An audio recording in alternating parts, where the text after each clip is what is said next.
It is straight up 1 o'clock. Good afternoon. I'm Lucas Panzica from the 104.5 The Zone studios as the Tennessee Titans turn their attention to Week 2, the home opener at Nissan Stadium, hosting the 0-1 Los Angeles Chargers. Head coach Mike Vrabel and quarterback Ryan Tannehill met with the media earlier today at Ascension St. Thomas Sports Park, discussing the loss to the New Orleans Saints. Ryan Tannehill says he's ready to move on from a performance that saw him throw 3 interceptions. Yeah, no question. As soon as I got on the bus, I was texting with Tim and just said, Sunday can't come fast enough. Just want to get back out there, want to play again as soon as possible, but have some work to do in order to be prepared and be ready to go. But yeah, definitely want to get out there and have an opportunity.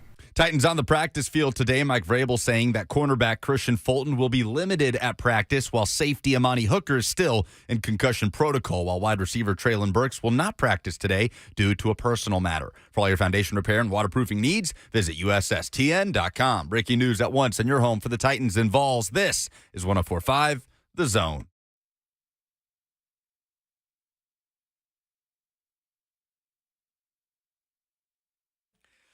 Let's go, Blaine and Mickey, 104.5 The Zone. Happy, you know what day it is? It's hump day.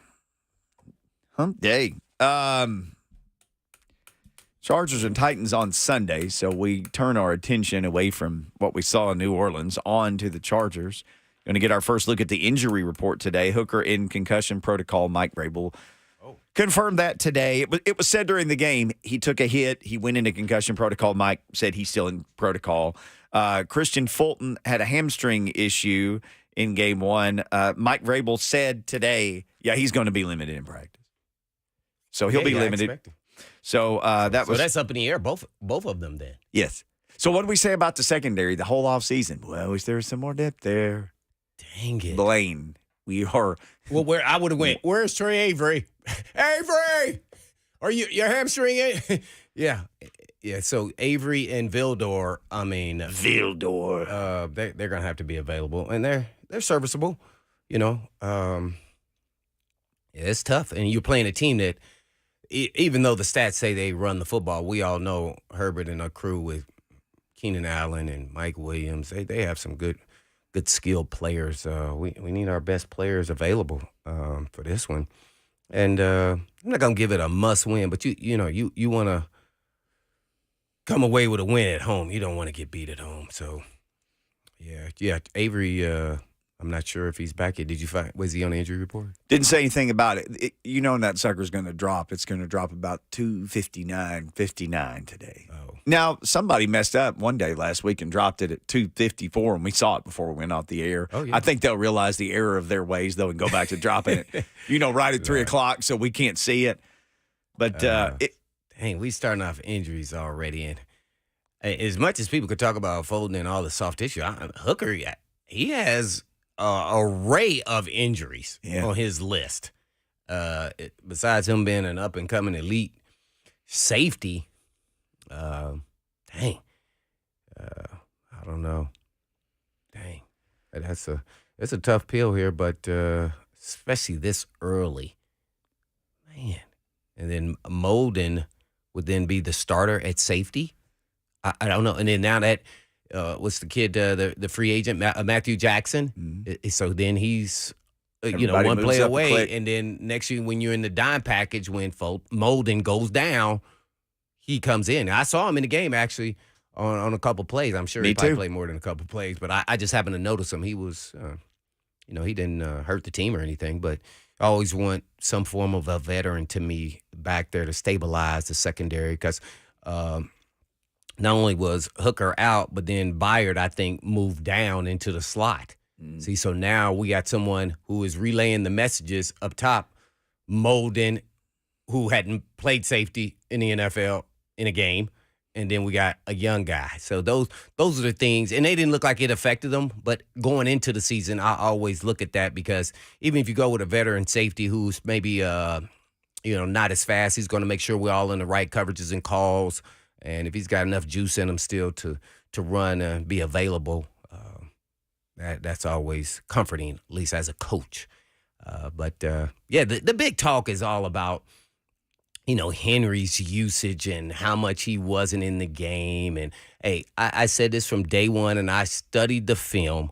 I liked what Tim Kelly did. And I'm not going to back out of it. No different than I liked Vrabel's decision to kick the field goal. Mm-hmm. If you go watch this game, just imagine if Tannehill completes one of it could have been an array, maybe 4 different plays. If he completed one of them, possibly 2, because to me, 2 of them were layups to Chig and Spears.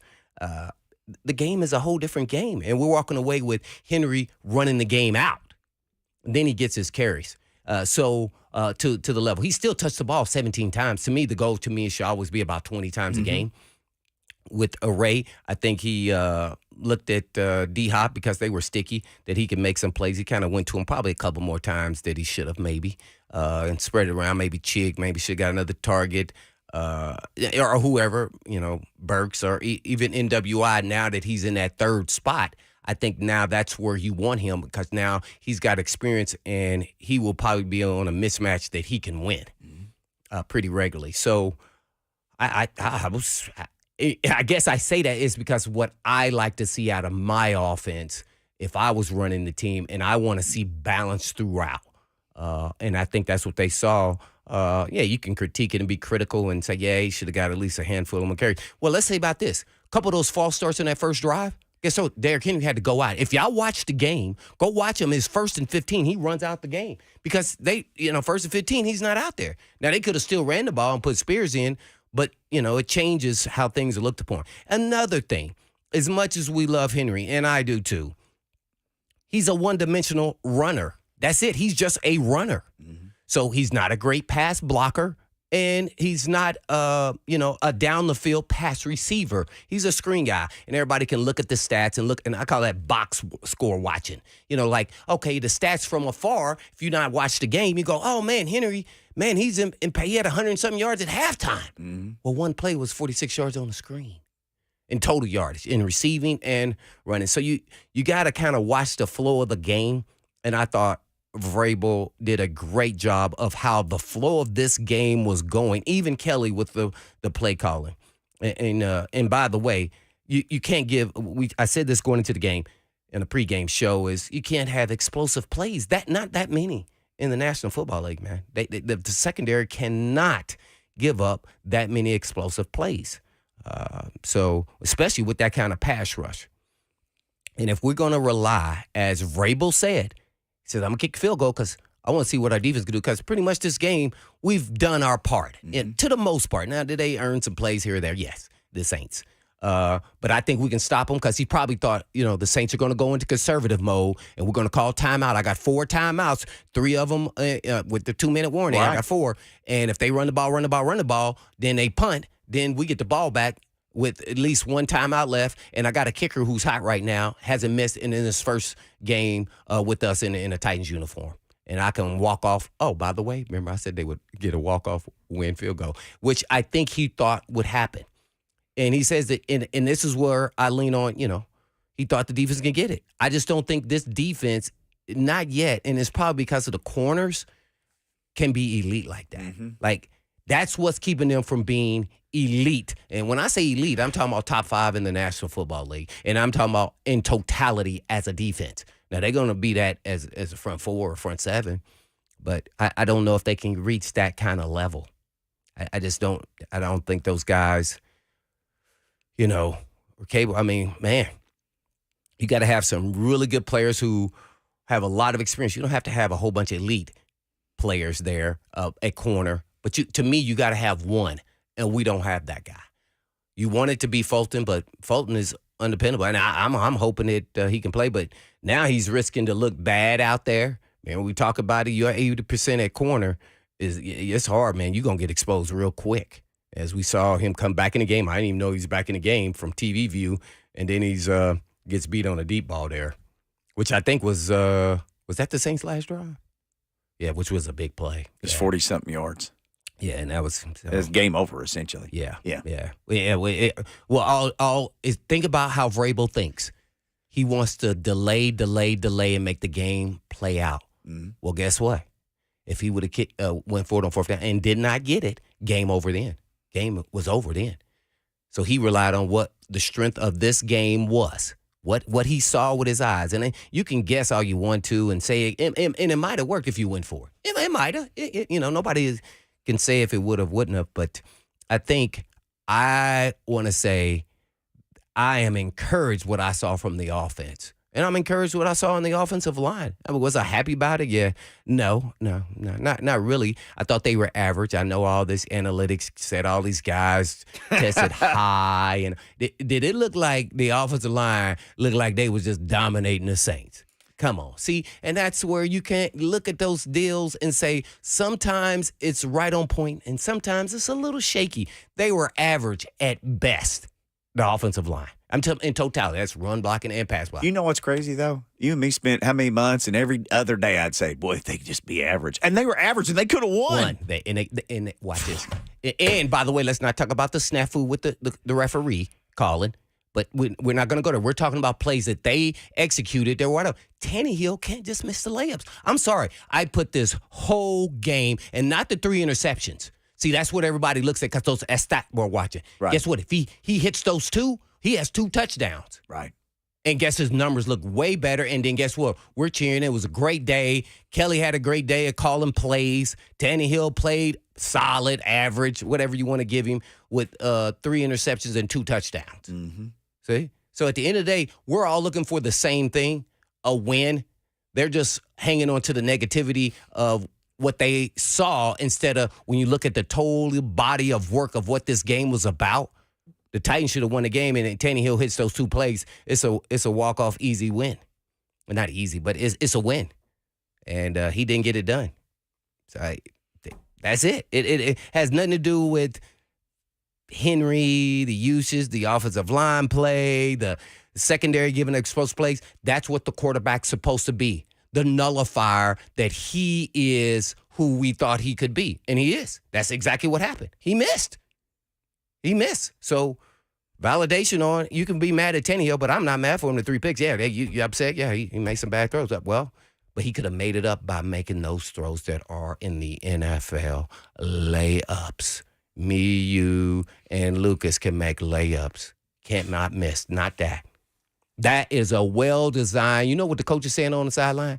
I can't draw it up any better than this. I can't do anything else.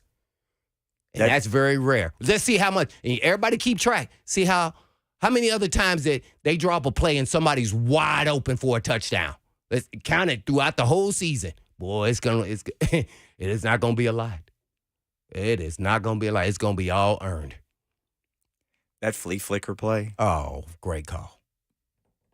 Jig was 10 yards. He was waving bye-bye to everybody. Yeah. And you know what's so funny? Because Tannehill missed it, I was mad at Chig. Because I wanted Tannehill to complete the ball. I didn't want to get mad at Tannehill. See, this is exactly what happens to a coach of the game. Hey, I saw you get faster when the ball there. You saw he threw it further. Why wouldn't you run that fast in the beginning? You might have got there. When it had nothing to do with Chig. Had everything to do with Tannehill. Because you don't want to put that frustration on your quarterback real quick right at that moment in game. Yep. You just don't. You don't do it. And the Spears one, boy, he tried so hard to catch that ball, Blaine.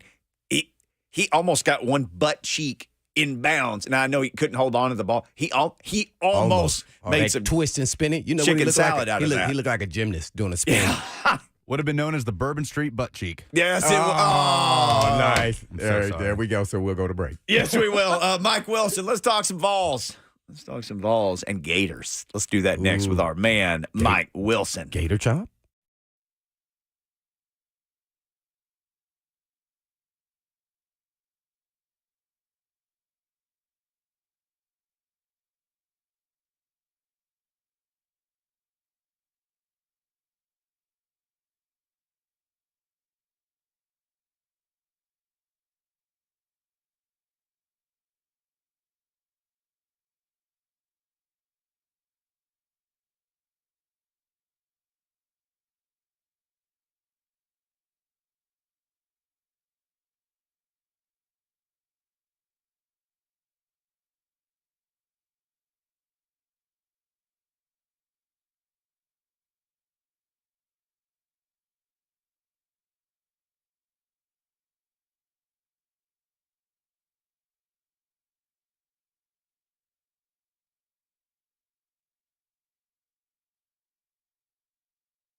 Woo! Blaine and Mickey, 104.5, The Zone. Just rocking our way through a Wednesday. You know, sometimes we just get lonely for some of our guests. We get to talking about, like, man, who are we missing? Missing Mike Wilson. We like talking to this dude. So we told Lucas, get this rascal on the phone. It looks like Lucas is doing that very thing right now. Knoxville News Sentinel's own Mike Wilson. Right. And why he does that, man, do you think Tannehill took ownership of his mistakes based off what he said in his interviews since the game? Did I think he took ownership? You know, some people in the chat are saying that, and I disagree. I think, he says, I need to play better. I need to do better. We need to do better. Yeah. What else can he say?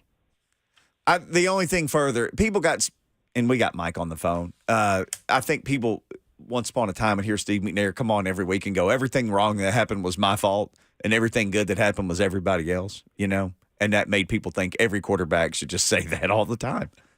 Because Steve would do that. Yeah, but this is a different generation and different person. I just don't think people are going to say, oh, it's all my fault. Yeah. You know, sometimes, yeah.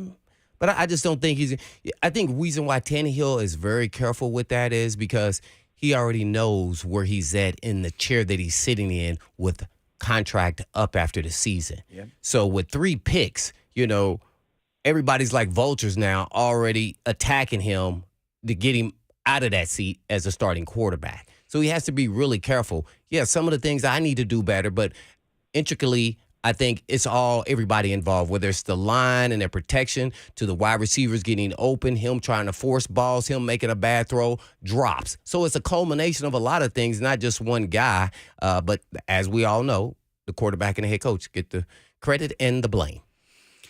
Mike Wilson always gets the credit, but none of the blame when his stories don't go well. Knoxville News Sentinel's own Mike Wilson. Mike, how is this Wednesday treating you in lovely Knoxville, Tennessee? Oh, it's just delightful. And, you know, I think most things are actually my fault, to be fair. Probably everything that goes wrong around me is my fault. I won't always say that, but, yeah, it probably is anyway. Speaking of that, Joe Milton actually said that, correct? More or less. Yeah, I mean, the offense for Tennessee, obviously, on Saturday was not perfect, and I don't think that was all Joe Milton. I don't think Joe Milton should have all the blame for that, but I thought one of the really great things he said after the game was, with some of the drops early, his comments to the wide receivers were, you guys are the best wide receivers in the country. Like, let's go back out there. And that's a really good sign, I think, for where Tennessee can get with this offense. We're having discussion about Ryan Tannehill over here in Nashville, and we're talking about Milton as well. There's a lot of quarterback talk in the whole state of Tennessee, no matter what team you root for right now, or if you're a college fan or a pro fan. But at what point would there be a point for Joe Milton if things didn't go well that they might have to say, we need to look at Nico? 5 games, 6 games, where would it have to get to? Well, yeah, how bad would he have to play, too, by the way? Yeah. Yeah, I don't know what the threshold is on that. I think Joe has a long leash, though, and he's earned that long leash because he's a guy who's in his 3rd year here, 5th year of college football overall. He's a guy who started a lot of games, both between Tennessee and Michigan. I mean, he's experienced, and I think to turn the reins over to a freshman in the middle of an SEC season, things would have to be pretty catastrophic. I don't see them getting to that place. I mean, Joe Milton wasn't great on Saturday, but it was still fine. He wasn't the lone problem there offensively, but yeah, I think it would have to be pretty dire circumstances for such a drastic change with a guy who, again, has earned a lot of trust and a long leash with that coaching staff. Mike Wilson, @by Mike Wilson on Twitter. You can follow him there and read all of his and his cohorts writing at the Knoxville News Sentinel, however you wish to consume that. Well, Mike, I guess what were your thoughts and take on the player-only team meeting, you know, and what was that about? Yeah, I mean, obviously Tennessee was very underwhelming in terms of how they handled Austin Peay. I mean, Southern Illinois handled Austin Peay better than Tennessee did. And I think the interesting part of Tennessee right now is Virginia's pretty bad. So that 49-13 win now, you're like, okay, well, maybe that was just pedestrian for how bad Virginia is. Players-only meetings are what they are, right? You hear about them, they get talked about, they get written about. Do they serve a purpose or not? Blaine, you might speak to that better than I. I think sometimes they're key.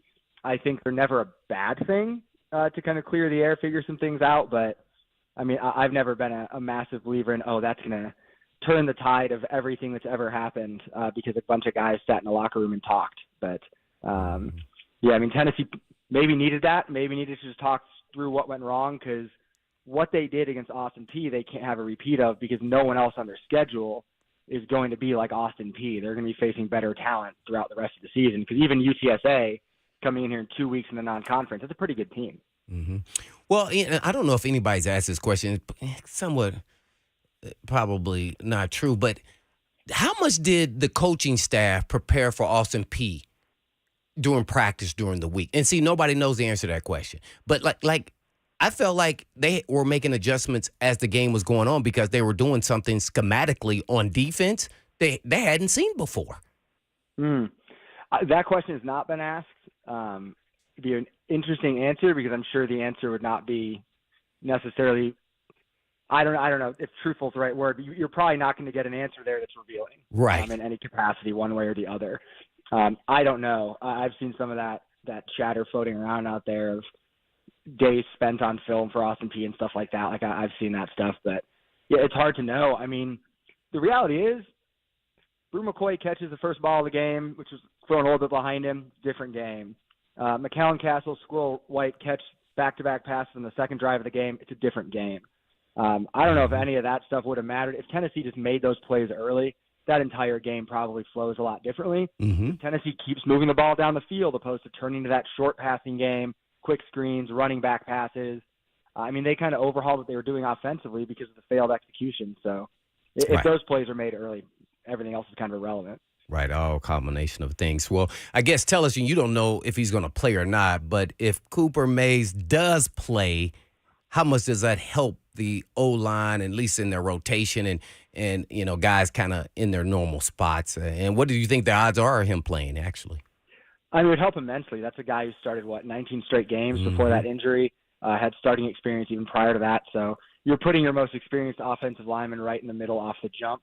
I think most experienced. Javonte Spraggins might actually be that, but you're putting a guy right in the middle who knows everything that's going on and is really familiar with this offense, and that helps. Ollie Lane's done a good job, I think, filling in there. He's better suited probably being at left guard, which solidifies the rest of the offensive line too, obviously. So I don't know if he plays or not. I think the understanding has been this is probably the game you targeted to get Cooper Mays back, and you would love to have him back, obviously, in this game, because Tennessee's going to a tough road environment, night game at Florida being what it is. So having a senior center is a really nice thing to have. There you have it, Mike Wilson for the Knoxville News Sentinel. Mike, did you expect more from Dante Thornton by now? Yes and no. Obviously, there was a good amount of hype about him. I mean, you're talking about a 6'5" wide receiver with plenty of speed to play with. But at the same time, he didn't really do a lot at Oregon. So you wondered, obviously, what you're going to get. But he's not in the group of ones, really, because Squirrel White had solidified himself, and Ramel Keaton and Brew McCoy are going to be the outside guys. So he's kind of been that fourth receiver, I guess you'd view him as, and I think he's mostly in the slot behind Squirrel. But, yeah, I mean, the production wasn't there from Oregon in terms of what the skill set is. So those things haven't lined up there. They haven't lined up here yet. I think it's fair to say that based on what was said about him in the preseason, that more should be expected. But you could probably say that about every one of the wide receivers right now. Yeah. Jalen Wright, it seems like he's doing what he was expected to do. He's been so good, he actually moved up to number 1 on the old depth chart there. Yeah, and I thought it was really clear against Virginia who the number 1 back was. Yeah. I mean, Jalen Wright was absolutely tremendous in that game. He was tremendous again this week, back-to-back 100-yard games. And he barely played in the second half. He only had 2 series, I believe, in the second half against Austin Peay. And on that first drive of the second half, had like a 37-yarder and like a 25-yarder or something. So he's been absolutely outstanding. Clear-cut number 1 back. I still think Jabari Small and Dylan Sampson have roles, obviously. But Jalen Wright is the dude. He's playing like a dude that's earned that privilege. Because last year, I think it was co-ones last year as well. But he had some fumble problems early in the year, and he doesn't have those right now. He's really cleaned that up and is playing really, really well. Mike Wilson, our guest at By Mike Wilson on Twitter, Knoxville News Sentinel, hanging out with Blaine and Mickey. Well, it's Gator Week. I guess kind of give us the keys to the Vols win based off what you've seen with Florida as well so far. Not too exciting. Not too exciting. I saw most of that Utah game. Obviously, stopping Ricky Pearsall is the key offensively. Like, he is the weapon. Has twice as many receptions as anyone else on the team and almost double the yards as well, I believe. So that's the guy you've got to slow down. Graham Mertz is a serviceable quarterback. He's kind of what you expect when you think of a Wisconsin quarterback. A guy who typically makes the right play, isn't the most flashy player in the world. That's kind of that mold that Russell Wilson broke, that just about every other Wisconsin quarterback that comes to mind fit in. Defensively, they're decent. I think it looks like a slower Florida team than what we've seen in the past. Just not as quick twitch, athletic, and freaky up front in the front seven, and that's obviously different. If you just think of Florida and kind of the whole state of Florida, you think of speed in terms of the athletes that come out of that state. So good team, not great team. I mean, if Tennessee's had any chance to go into the swamp and win in recent memory, this has got to be about as good of a shot as they've had. We can talk about the opponent all you want to, but Tennessee's defense, and specifically the defensive line and Beasley and crew, the front seven have played really, really well. Kind of give us your overview of what you think about the defense in totality. Yeah, I think when this new staff came in, the lack of pass rush was a really obvious thing. I mean, Tyler Barron was here, Roman Harrison were here. They weren't the guys they are now. And you saw what Josh Heupel and co. did in their first full recruiting class, going out and getting James Pierce, getting Joshua Josephs. I mean, two guys who are terrors coming off the edge. That's made a huge difference to that overall unit.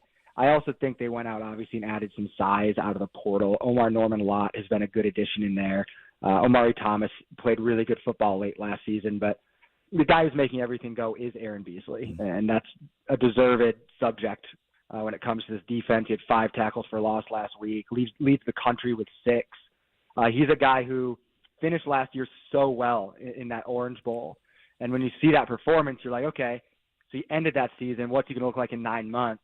And Aaron Beasley's even better than he was then. He's turned that performance into a great offseason, and he's kind of getting everything going right now defensively, which is great, especially with Keenan Peely out right now at linebacker. How will you surmise, I guess, Haddon, the cornerback's play in the last game? Man, it was like a roller coaster ride. That is the Kamal Haddon experience, I think. Like that's kind of been the thing, right? Like, he was the guy that got absolutely picked on in the South Carolina loss last year throughout that game, if memory serves. And he had a couple defensive pass interference penalties the other day for not turning around, and then comes back with a really nice interception.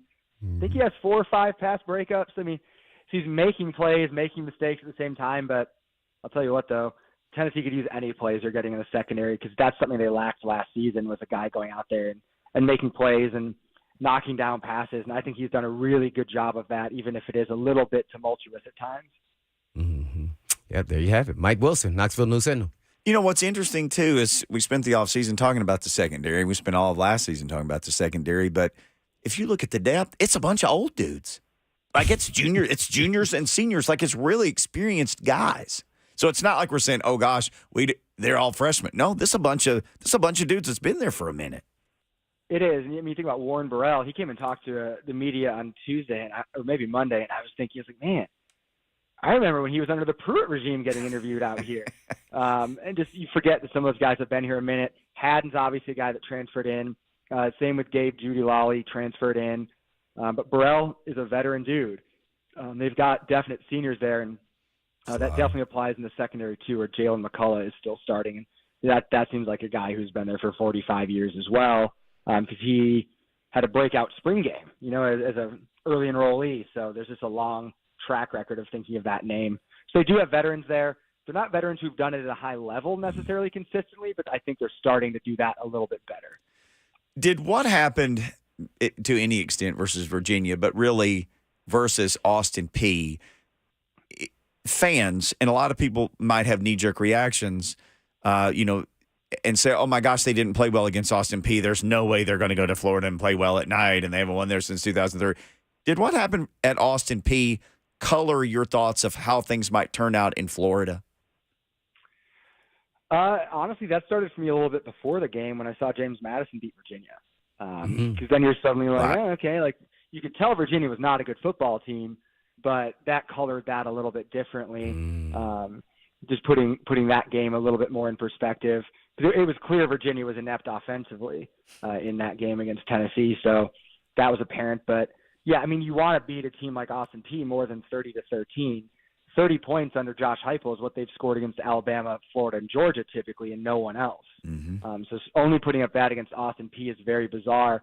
But I think the overall, the clench you're feeling for Tennessee fans is just that, oh boy, Florida, it's going to Florida, never win at Florida, things always go wrong at Florida.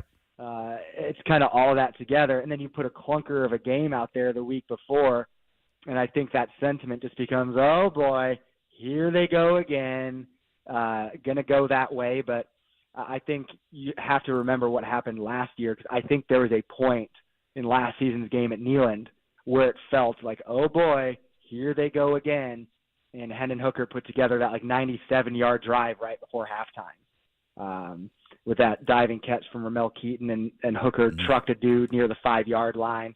I mean, this rivalry has that feeling for Tennessee for a lot of reasons, and I'm sure the Austin Peay game brought that back. But this Tennessee team on paper is better than this Florida team. Yeah. Mike Wilson, he writes on paper for the Knoxville News-Sentinel.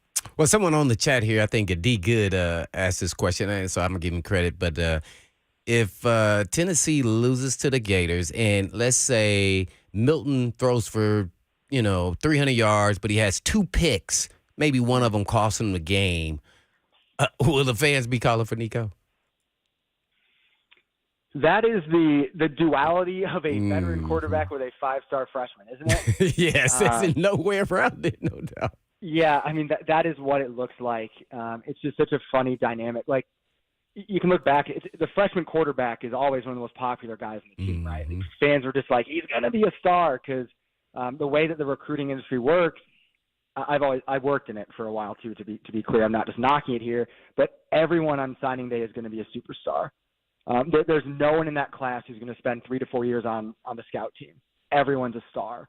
And the quarterback's always kind of in the center of that. So obviously Nico was the number 2 guy in the country, so fans are super geeked to see what he can do. And anytime Joe Milton struggles, there's going to be that chatter.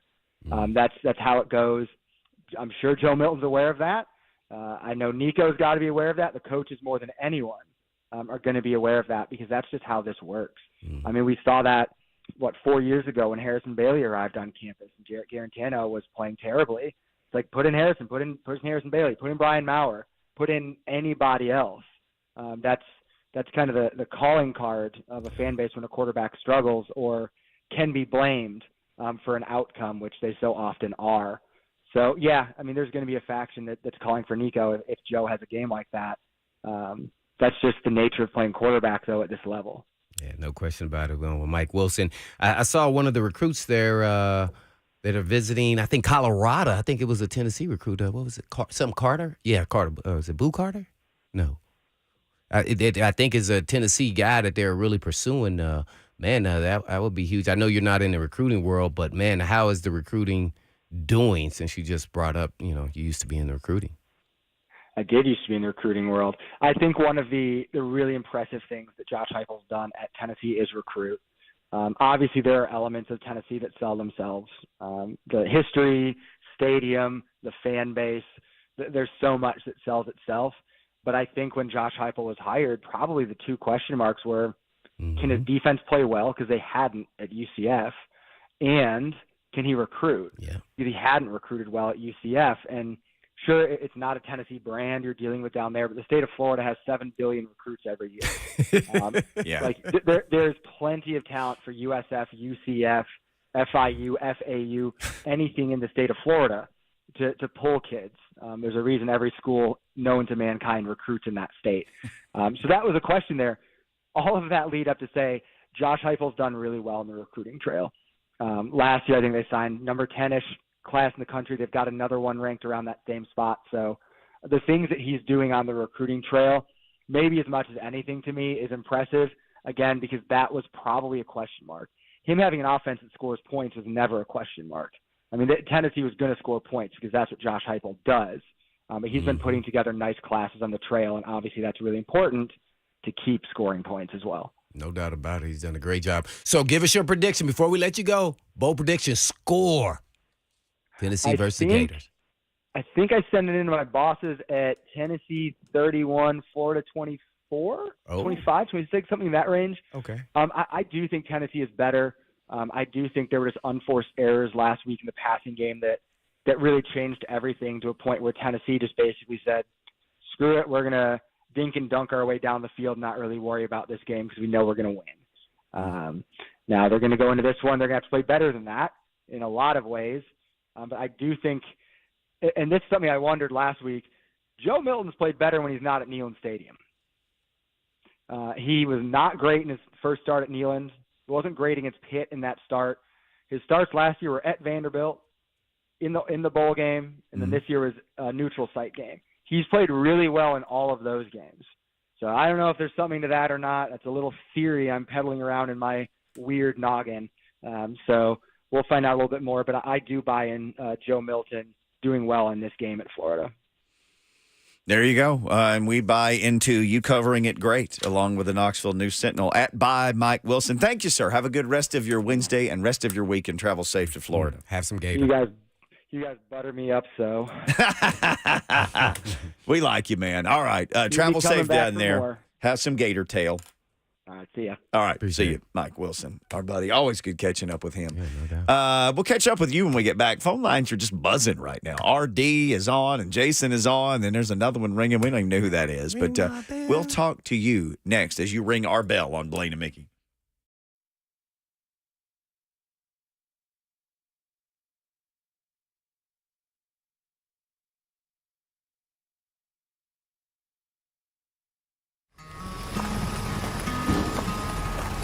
"40 years ago, we opened our doors with one mission in mind: We'll be right back with the top 10 songs of 1983. to sell quality American-made vehicles at a fair price. You have arrived. And we've loved every minute of the ride. Celebrating 40 years of Two Rivers Ford.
Blaine and Mickey, 104.5 The Zone. Thanks for hanging out with us today and every day. You can hang out with us all the time on Twitter at Blaine and Mickey or Instagram at Blaine and Mickey. Both of those places. Just go hit the old follow button. Just jump right in.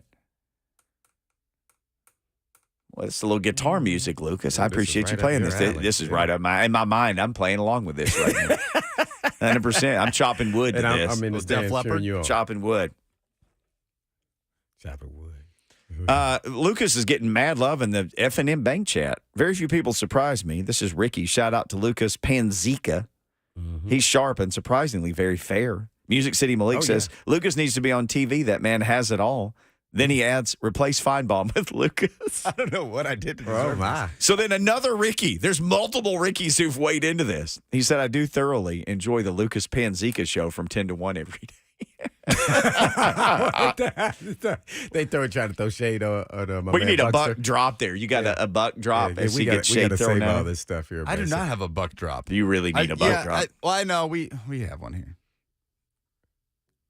Well, maybe we can come up with something different. RD and Jason and Ralph have all jumped on the phones here. Let's see how many of these guys we can get to. Hey, RD. Hey, can you hear me? Yes, sir. Yes, sir. How you doing? Okay. Hey, what I was wanting to talk about, and you can let me know what you think about this. I think they kind of go for the big bang and throw it too far down the field sometimes when they're already stressed. I think they should just work it down the field, like small, 5, 10, 18, 20 yards. Who are you talking about, RD? The Titans? I'm talking about the Titans. Okay. The Titans and I think Ryan Tannehill was kind of stressed and really just didn't have his head in the game the other day. Yeah, I mean, it's hindsight's 2020. Y'all, we could say, oh, you could dink and dunk a little bit, but I don't know if a lot of those short routes were open. I mean, man, Saints secondary is really good.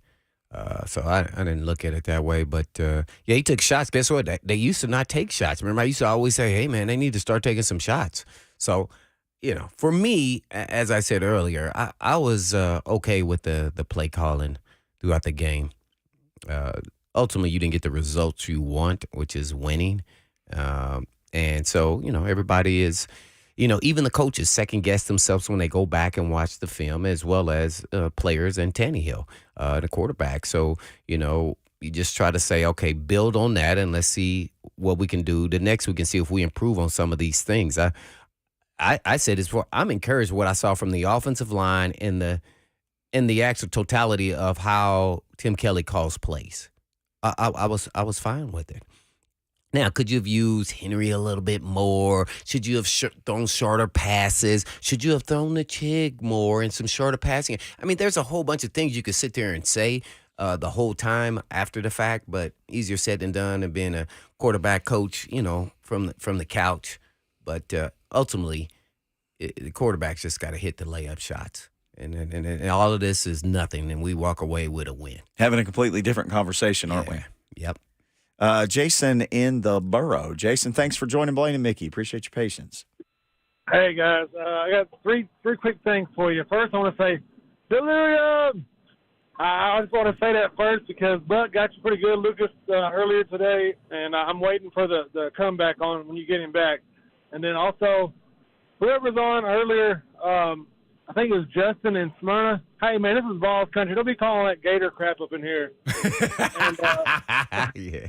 Go Vols. And then the Titans, man, I wanted to ask you guys, how many screenplays did they actually do this weekend with against the Saints? Because I feel like that's his layups throws right there. He should have been throwing more screen passes to Spears or to Henry because when in doubt, we go to Henry, and he's still here, so we should have gave him the ball more, man. That's all I got to say.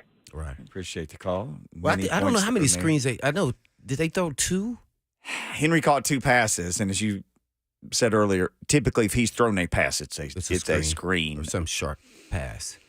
I don't know how many. You could say, they could have thrown and more screens. The screen that went long to Henry was certainly well-timed. Yeah, great call. Great play call. See, at the time, and especially the Saints blitz, and they get after it, and that's what you do against blitzing teams is to slow them down because then the pass rushers all of a sudden got to take 2 steps, and they got to and revert and redirect and go, try to make a play down the field. So, maybe.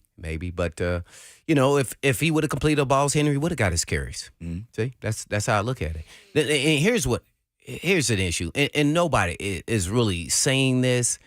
Henry is limited in what he can provide for an offense. That's why it's going to be tough for him when he leaves this team. If he goes to another team, he only provides running. Everybody else wants the complete back. Well, they're trying to get the complete back with Spears and have more balance in how they call plays. And I think that's why I like what Tim Kelly was doing. And they can say, oh, well, we should have run the ball. Well, guess what? Henry usually runs the ball at the end of games when we're up and we're winning. Then all of a sudden the numbers look different. So, hindsight is 20/20, but I like what I saw. I mean, I can't. I'm not going down that road of Henry should have got the ball more, or, Tim Kelly didn't call plays. Oh, Vrabel should have went for it on fourth down. I thought for the first game of this season in a new offense, I had no issues besides Tannehill missing plays and throwing picks, underthrowing picks, the two he underthrew. So to me, this one solely is on the shoulders of Ryan Tannehill, man. Period. There's, that the quarterback's got to make those throws. Even throwing the picks, he's got. When I say layups, it's not about a sharp play. It's about a guy wide open. Those are layups in the NFL. When you're a starting quarterback, somebody wide open, man, that is a layup. I don't care if he is 50, 60 yards downfield. That is a layup. These dudes can throw that in their sleep with their eyes closed. As soon as he let it go, he should have just let his eyes go. Boom. They should have been a completion touchdown. Period. Guess what? That's why they get paid $30 million or more. Those are layups. You don't miss them. And if you do, it better be rare. And all the UT fans, guess how they get pissed off at Joe Milton when he misses the layups. That guy's wide open. Yeah. Well, the NFL, he better make them. If not, he won't be there. It will be staying for not for long. All right, not for long left for us in this first hour. So we're at the nexus of the sports talk universe. We will come back, finish the second hour of it's the second half of the week. Starts next as we start the second hour of Blaine and Mickey. Ben and Ralph are on the phone. Also, everybody mad about Derrick Henry's usage. This is. Well, let me get into this next. I got some Derrick Henry carry numbers that might make you revise your history a little bit. Oh. Boom.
Blaine and Mickey 104.5 The Zone. What's up, everybody?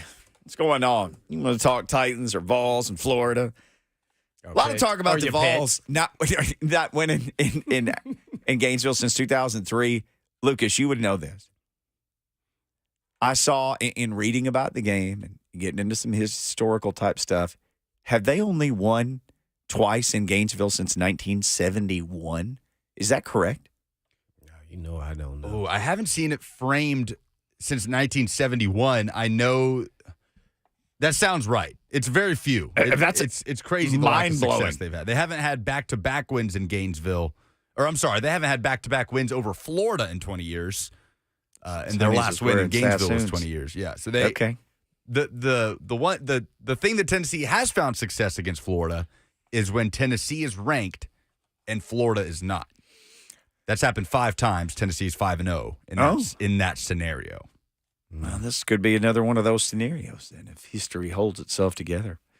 Speaking of history, a lot of people talking about Derrick Henry's usage, and as the Hitman pointed out in the first hour, look, if Tannehill hits one of those layup throws and the Titans are up, don't you think he'll be out there just salting away carries? Mm-hmm. And that's easily his 6 or 7 more carries, and then nobody's saying anything about anything. Because he won. Right, because he probably had, he would have been 20 for 85 or 86 or 100, and everybody's like, oh, my gosh, it was perfect. So everybody who thinks, oh, Derrick gets 25 carries every game, it doesn't happen. I just looked at last year.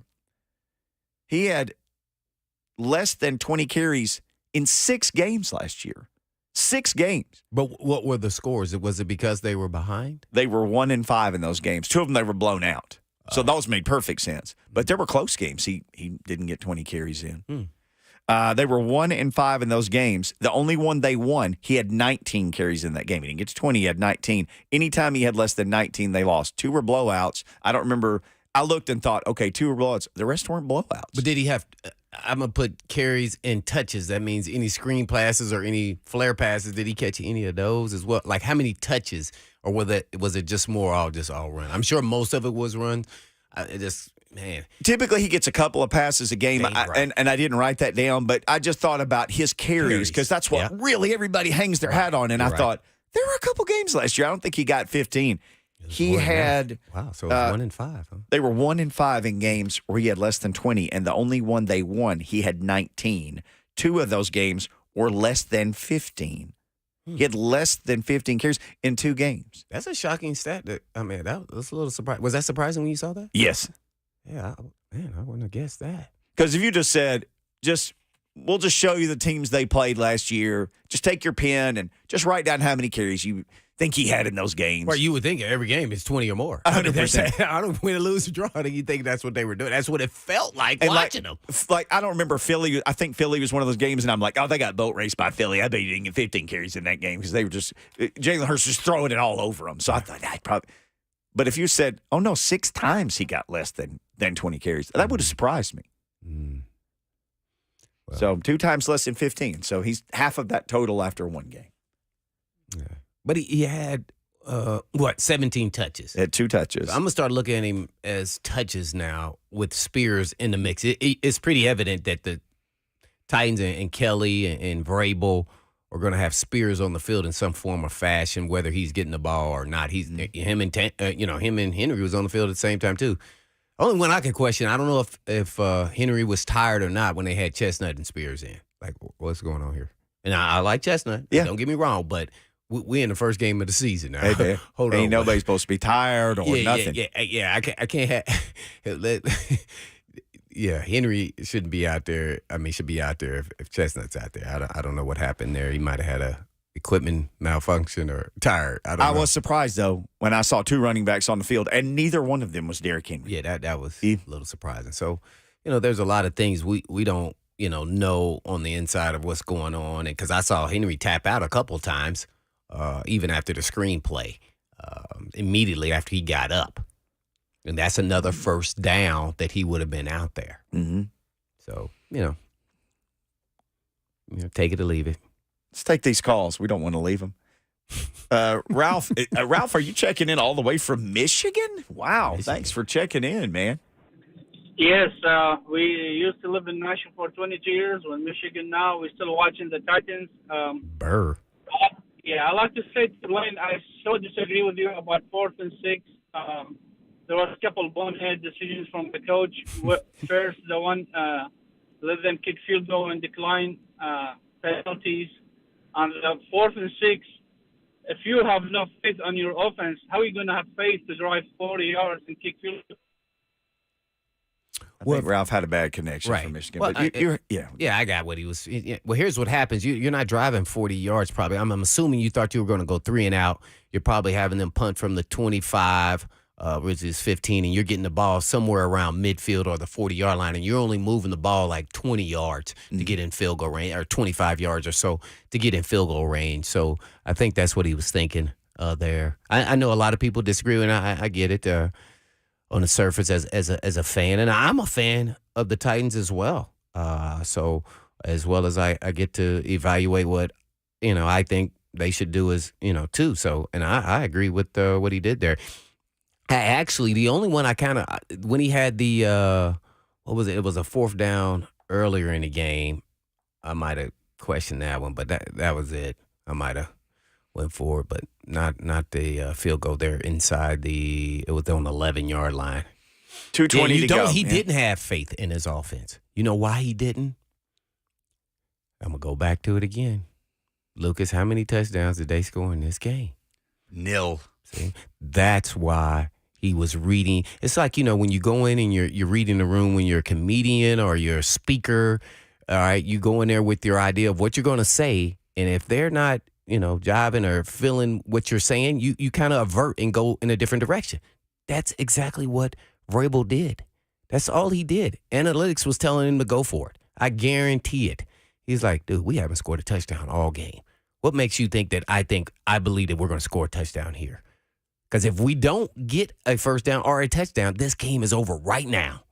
And my defense has been playing pretty good. And so it's hard for me to disagree with it now. Some people say, I'd rather know if we're going to win or lose right now. Yeah. So, and then, some people are going to go back from years past. And that's when I disagree with him when he went against, who would they play over in London? Chargers. Yeah, the Chargers, who we play this week. Yeah, when he went for it then, he's made a statement. I'm going to go for it every time, right? You never say you're going to do something every time. That's not how it works. I will be mad forever at the 2-point So conversion. that's showing how play he's they called grown as a head coach from 4 years ago when he made that statement. Ironically, isn't that the same with Brandon Staley in the beginning of his Chargers tenure? Yeah. Oh, Brandon Staley has made more boneheaded decisions than I hope he makes a bunch of them on Sunday. Yeah, and some of it is just like he was trying to, develop the mentality of the team at the time as a young coach that, be expecting that we may go for it at any point in time. So be ready. So, there's a lot of different things you can kind of say why he said what he said or he did what he did at the time. So every situation's so different, though. And you're going to get criticized as a head coach regardless. So if you win, then it's great, right? Yep. And then if you lose, everybody second guesses everything. Yeah. Ben in Nashville, I don't want him to second guess giving us a call, so let's take it before we take our break. Hey, Ben. Hey there, I'll be quick. I'm here for the Tannehill talk. I know it's low-hanging fruit right now, but yeah, that's cool. I'm giving him a little bit of grace this week because I've come back from injury myself, and I know that strengths and skills came back before I could actually use them when it really mattered. So I feel like it just needs some reps, and he'll get more comfortable. But I was in New York over the weekend, and I heard that there's some rumors about them wanting to trade for Ryan Tannehill up there to replace Aaron Rodgers. I don't know if there's any merit to that, but just kind of what I heard. Thank you for the call, Ben.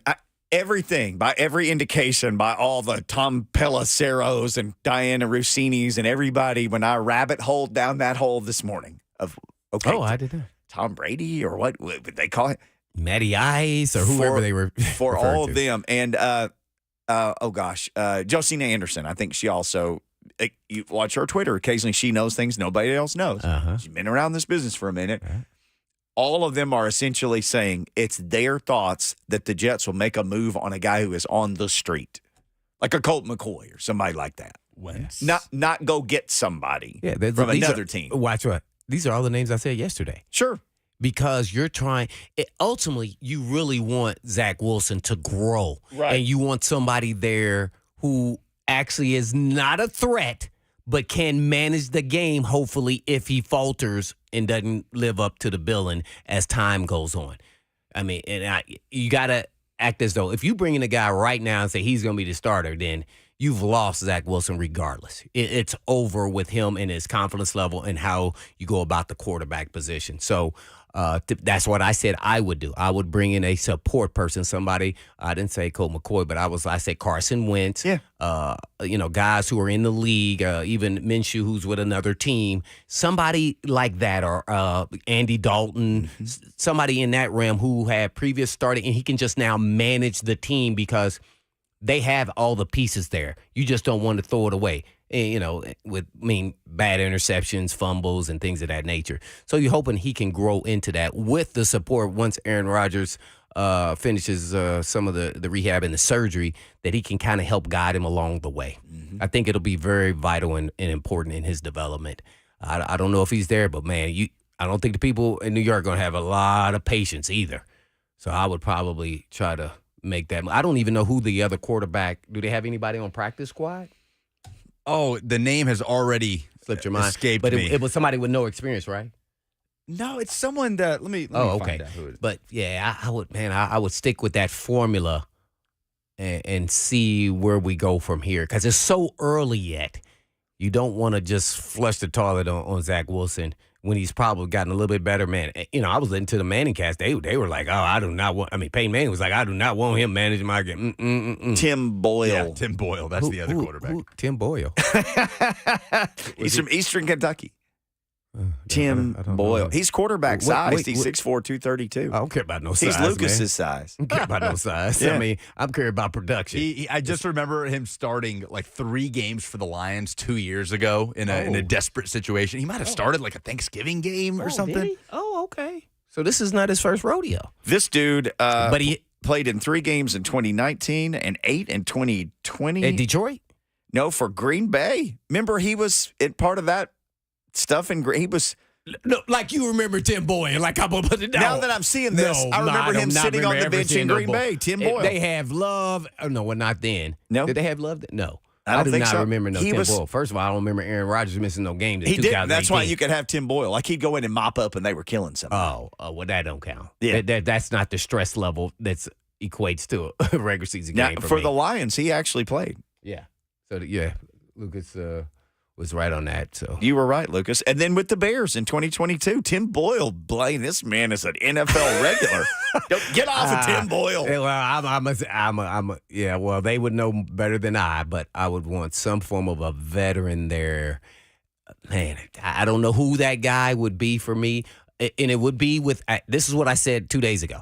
It would be someone who is connected to understanding this offense, and they could be up to speed really quick. Mm-hmm. So whoever the coordinator or the head coach sees fit that knows their offensive plays, and it won't take them long at all. So I don't know who those guys are, and I'm sure there's some guys out there because everything is so interconnected. You know in who this would league. know it? Who would know that for sure? Jordan Dajani. Yeah, so let's just call him. We'll do that next. Mm-hmm. Yeah. He said he's going to call a shot.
Blaine and Mickey, 104.5 The Zone. Welcome to your Wednesday, and welcome to the program. And welcome to the program, Jordan Dajani. We told you when we hung up last week, just think, man, in 7 days, we'll be talking about real, actual football games. And here we are. How glorious is it, my friend? Yo, yo, yo. It is glorious, my friends. Glorious. I'm so excited that football season is here, man. I'm excited to break it down with you guys as well on this fine Wednesday. It is a beautiful day outside. Titans fans are still coping with what they think about life and weather and the team and the quarterback right now. What are your opening week thoughts of ye old Tennessee Titans? What they think about life. That was deep. I'm sure you guys had a therapy. Right? We've had some phone calls this week. I just want to tell you. This is serious stuff now. Yes, it is. You're right. Okay, so I'm sure that you guys have broken down this loss forwards and backwards, but there is one thing I wanted to talk about. I liked how the offense looked on Sunday. Now, I'm not talking about execution, right? That's something completely different. But how the offense looked with the formations, with the play calls, I wanted to see change in 2023 compared to 2022. And I think I saw that. Now, with that change comes finding some balance between two key elements, and that's Derrick Henry as your best player, and then this added element of downfield passing that includes DeAndre Hopkins, Chigo Conko, Traylon Burks. You aren't going to come into week one with that established balance. That's something that has to be tinkered with and explored. So do not come away from Sunday with grand generalizations about what this offense is. I'm really excited to see how it looks on Sunday against a defense in the Chargers that has struggled over the past couple of years, and then we can compare and contrast with what we saw against the Saints on Sunday. So I'm excited to see how the offense looks in week two. To talk about the quarterback, Ryan Tannehill, and basically if he makes a couple of layup throws, Jordan, we're having a completely different talk about week one. I think that's a great point. I think if Ryan Tannehill does not throw 3 interceptions, I think if he hits some of these open throws, we're having a complete different conversation. And it's tough, man. You never want to attribute a loss to just one player. I mean, this is a team game. There's no doubt about it. But Tannehill threw 3 interceptions.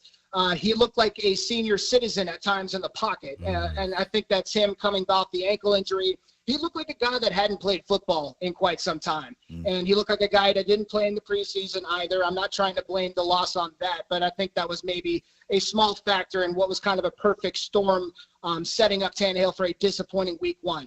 But you know what? He if you watched his press conference, he's clearly done talking about it. He's on to San Diego, as he said. And I'm expecting a more motivated Tannehill in front of his home fans in week two. So be ready for that. Home opener this Sunday. You can hear it on the Zone. Coverage starts at 9. You can listen to us. And right now you can listen to us talk to Jordan Dajani. Yeah, Jordan, naturally, all kind of rumors are flying out with Aaron Rodgers injured. What are you hearing there in the NFL world on possibly bringing in some quarterbacks to follow Zach Wilson? Yeah, I'm inclined to believe that they are going to move forward with Zach Wilson as their number one quarterback. Of course, they are going to add somebody, but I don't think it's going to be a sexy name, maybe like Carson Wentz, right? I think we're talking about Colt McCoy, an established veteran who can support Zach Wilson as a backup, much like Tim Boyle, who is already doing on the roster. But I'll say this, too. I don't think this is the right course of action. I mean, I've said plenty of negative things about Zach Wilson on your show, so I'm not going to go down that rabbit hole again. But I think I really do like how the Jets are constructed. And it's an absolute shame that we don't get to see Rodgers lead this offense with the backing of a very elite defense. So if I'm the Jets, I would love to explore trading for someone like Andy Dalton, Jacoby Brissett, Jameis Winston. But what's really tough is that they gave up a lot of draft capital in acquiring Aaron Rodgers. So you want to go back and do that again for a third or fourth round pick? It's an option that I would explore, but if I'm making a prediction, I don't think that's what the Jets are going to do. A lot of people, I know he didn't play well, but is Tannehill on that list or no? So there were reports this offseason that the Jets were very high on Tannehill, or I should say maybe higher than people would guess on Tannehill. But here's the thing. He has like the number 2 highest cap hit in the NFL this season. which would make it they would have to be pretty flexible with what they did in acquiring Tannehill. And they would also have to give up better draft compensation to Tennessee in order to make the Titans eat some of that cap hit as well if a move was to come to fruition. So, I mean, you can never say never in the NFL, but no, I'm not worried about Tannehill being traded. We're on with Jordan Dajani, NFL writer for CBS Sports. I guess I have to go in this direction. Is what happened to yours truly, your Steelers? Boy, I pay attention, man. I keep receipts. Hey, I'm glad you did. I'm glad you did. And you know what's funny, man? It's crazy because all the trends leading up to game week seemed like the Steelers were ready for an upset win. I mean, The Sharks were putting money in on Pittsburgh. The line was falling. Mike Tomlin is the best head coach in NFL history as a home underdog. The best head coach in NFL history. So it seemed like this was ripe for an upset, but man, was I completely wrong. They got stomped from the opening kickoff. The San Francisco 49ers really do look like the best team in the NFL after week one. And by the way, Brock Purdy still has not lost in the regular season. That's absolutely outstanding. This team is so well-rounded on both sides of the ball. That was a statement victory. But again, I mean, this is week one, so as far as the Steelers go, we don't want to make any crazy generalizations either. I'm sure that they'll bounce back, but I mean, the 49ers left no doubt about it. They were the superior team, and they are a team on a mission in 2023. Which one of these quarterbacks surprised you in their performance? Fields, Burrow, Allen, and yours truly, Ryan Tannehill. Tannehill definitely surprised me, but not as much as the other guys. I think Josh Allen is probably number one on that list. I mean, he that was one of the worst games I think I've ever seen him play. He really regressed to like rookie Josh Allen. He didn't look very polished as a passer. He made questionable decisions throwing the ball down the field. It's wild. You thought he would be rejuvenated and motivated once he saw Aaron Rodgers be taken off the field and he's facing off against Zach Wilson. That should have put a little pep in his step, but it did not do that. So Josh Allen's performance absolutely shocked me.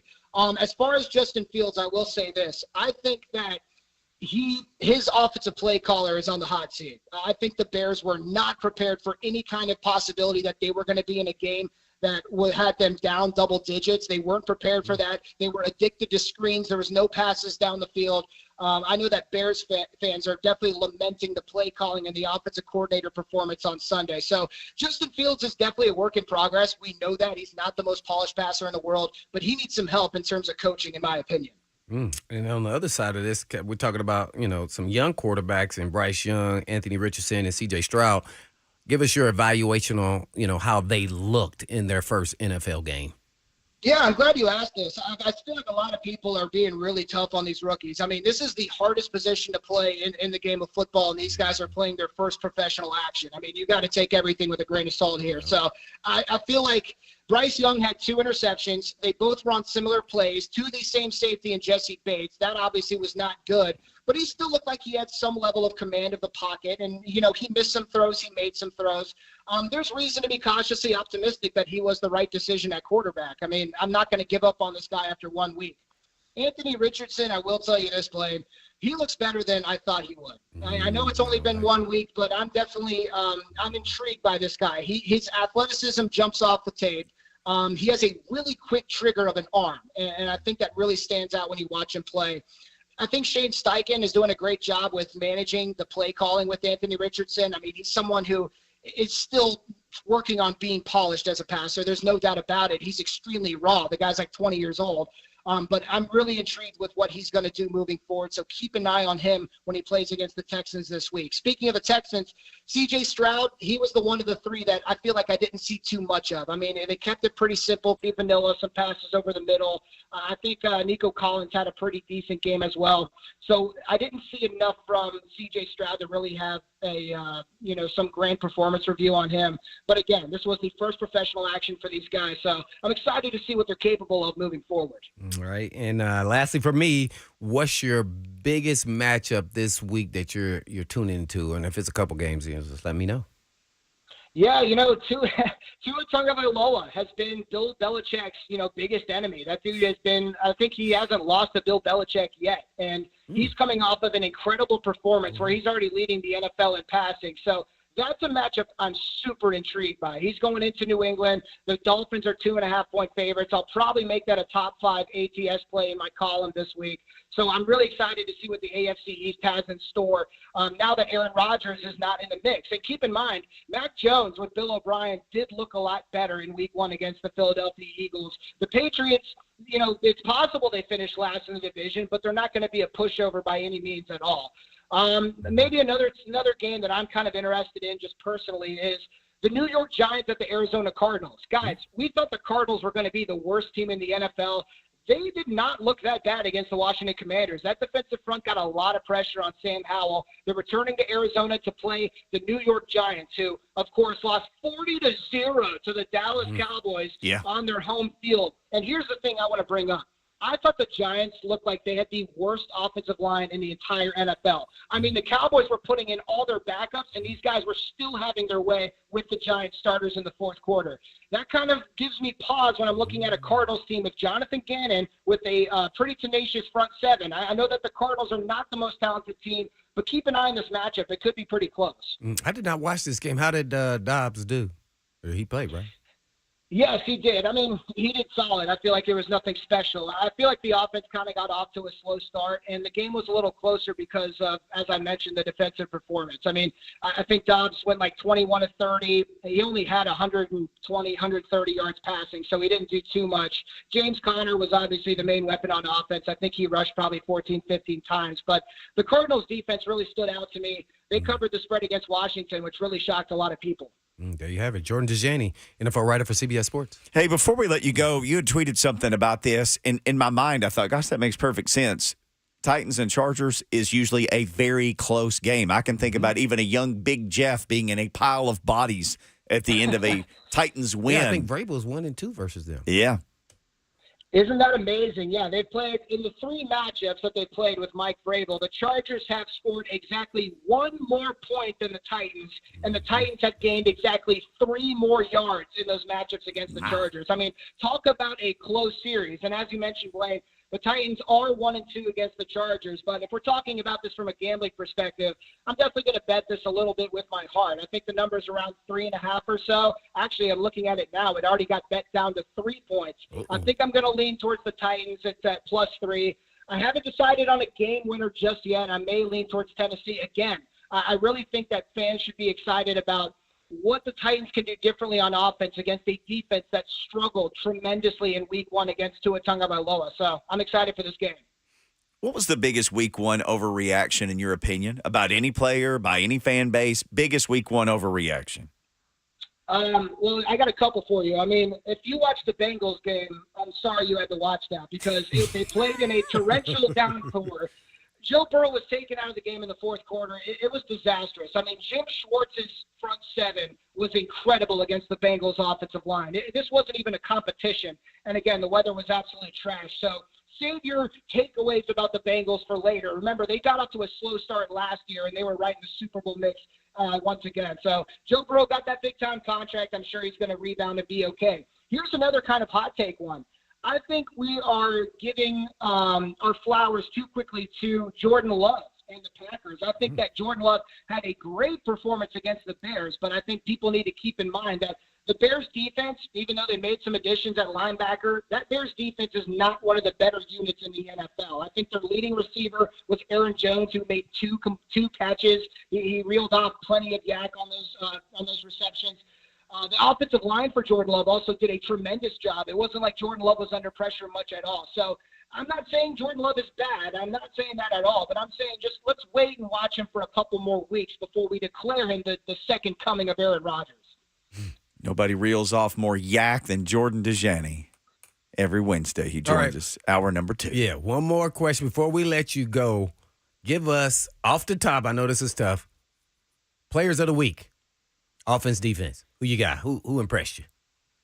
Well, if you look at 466 passing yards, 3 touchdowns, and an interception. I think you also got to give that to Tyreek Hill. Yeah, 200 of them. I'm watching highlights right now. Yeah.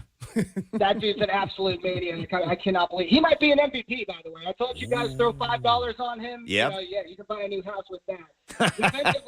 Defensively, I thought Nick Bosa looked really good in limited action, but I know that was limited action. here's a name to keep an eye on. I know he's a big name, but he just played in one NFL game, and that's Jalen Carter of the Philadelphia Eagles. This guy got plenty of pressures on the quarterback. By the way, some guy named Arden Key for the Tennessee Titans had a great outing as well. He deserves to be talked about nationally for having 300 pressures on Derek Carr. So shout out to Arden Key. That was a great addition. There you have it. JD, great stuff, man. Titans, Chargers, we'll be talking about that and all the other big games this same time next week. Thanks, man. Enjoy the games this weekend. Appreciate it, JD. Thanks, guys. Appreciate y'all, and go Vols. Yes. Oh, there you go. The VFL.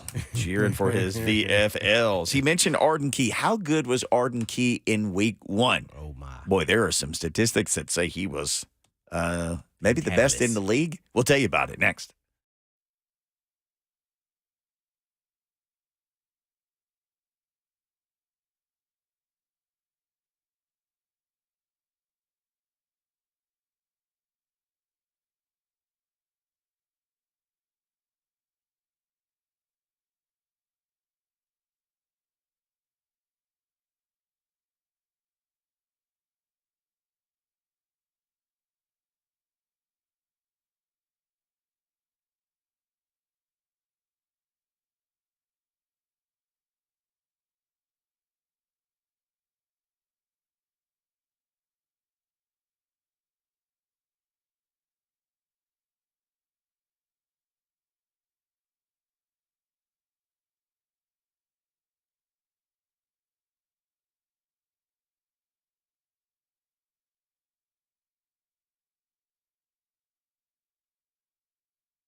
Blaine and Mickey, 104.5 Zone. How good was Arden Key in game number 1 for the Tennessee Titans? Give me the keys. Boy, they did get the keys. You always wonder when a free agent comes in and then maybe you see this guy in practice and he was, going to the A to Z guys every day and they're asking him, how many sacks did you get today? And some days it was a lot. He would be like 6, 7. That That just was when all it was no pads, though. No pads.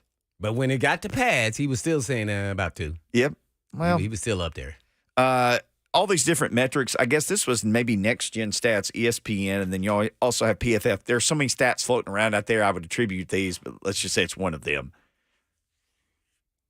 He generated a league high 11 pressures. It was against the Saints. He was in that Penny's head now. That Trevor Penny. Oh, he was in his head. That guy was short setting when he wasn't supposed to. He was trying every trick in the book. I think it's only his second year, right? Second or third. He is a young guy, yes. He's not been in the league long, but man, he was in his head, man. He should have. He could have. He finished with 2 sacks. Did he have a sack and a half? I believe it. It looked like he had 2, but I think they attributed him a sack and a half. I think you're right, Mickey. I think that's right because I thought he had 2, and I looked after the game, and it was. Here's the. Who got the other half of that sack? One of his sacks. Stats in here. Oh well, I'll tell you. Doesn't matter, but he was causing problems, man. And people going to see that on film. They're going to come after that kid, that tackle. And Arden Key's a really good player, but he was acting like he was Bosa or somebody in this game. He and Autry shared one. Oh. So Autry also had 1.5. Oh, I got you, yeah. And both of those dudes. How many Jeff had? 1? The 1. Jeff had 1. Man, they were hunting. They were hunting. Arden Key. So his 11 pressures, and this we were talking about some of these metric sites, and they were like, oh, the Titans' offensive line was the 5th best pass-blocking offensive line in the league. And another one said that Hubbard had 100% win rate in pass blocking, that Hubbard did. And you said, maybe my eyes tell me different than some of those stats, although they were they were fine, but maybe they weren't, top 5 as some of them. Oh, no, they were good, but 100% is like way off the charts there, yeah. It said Hubbard had well, we're going to see this week. Yeah, 100%. You got Mack and Bosa. Which, by the way, you can't go hide now. No, you can't. Now, you can say he did a solid job against Cam, but guess what? Cam got tips. So he's still in pack. That had nothing to do with that stat there. To me, I would have been like, hey, every time he jumps, dive at his knees and chop that wood tree down. I'm tired of seeing him tip the ball. Chop that wood tree Jordan down. Chop him down. He jump up in the air, you hit him on his knee thigh bore. And let him know, don't do that again. Stop jumping. Stop jumping. Stop that. Yeah, see, that you have to, there's a totally different mentality when you're out there that you got to, hey, man, I'm going to say that. It's life or death at every position, every single play. Like, hey, man, go start chopping wood. Start chopping them. He'll stop all that because nobody wants somebody coming after their knees. Trust me. I've been there. Hey, I got blasted by a couple offensive linemen. I said, hey, man, you better watch out next time. I'm coming right at your knee. Even if I get knocked out, I'm going at your knee. So I fake like I'm going to go at his knee, and then I go slither around right, and then he misses me. How do you miss a full body? Because he was thinking about that knee when I told him, hey, man, I'm going to get that knee, bro.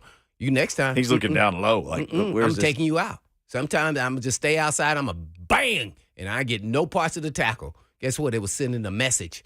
Watch out. I'm coming at your knee, and nobody likes you going after their knee because now you're messing with their career. You think people will go after Key's knees if he continues to Oh, I don't. Well, that go he after was He was beating him QBs? straight on pass rush. He was doing the chop. He was doing a two-hand chop. He was doing the inside move, hump. I mean, he was doing it all. That guy, he was in his head. He was probably laughing like, nope, can't none of y'all come over here. I got this guy. He had 4 more pressures than anybody in the league. Yeah. He was also tied for first in pass rush win rate. And this is one of those stats where I watched it. I believe it. Oh, no. His was all legit for me. I mean, he was a problem. I'm stunned that they eventually put a tight end there, but it took them way longer than I expected because the person up top be like, hey, man, Penny's having trouble, man. We need to help him out. That should have been clear. Sooner than later. But I wasn't trying to help them. I was like, dang, Key is just dominating this cat. It'd be like me out there trying to block Key. He was having trouble. But that's why I said I was encouraged what I saw in the offensive line. I'm not going to get anybody no 100%. No way. So yeah, they definitely had something you can build on. It was for the first game. Yep, I'm like, okay, all right. If they do it now, it gives a good defense up front.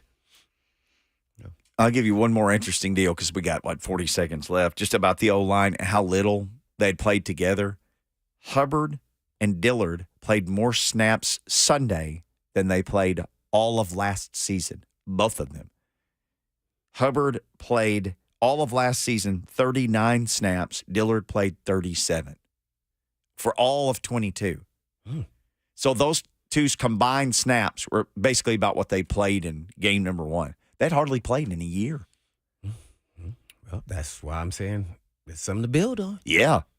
To me, Solid. that encourages me more because I ask you, okay, you watched it. You said the second time I watched it, I just watched the O-line. Yeah, I did. Because I was really honing in on the tackles and Skoronski, and I thought, they all had exceptions here or there, but all in all, I thought they were solid. It was Tannehill. Sorry, Tanny. It's all there for the taking. It was Tanny. All right, 3-6 is there for the taking for 3HL. That's what they will do. They'll be getting you ready for Vols in Florida and Titans and Chargers. But right now, we got to get out of here. So in the meantime, in between time, peace.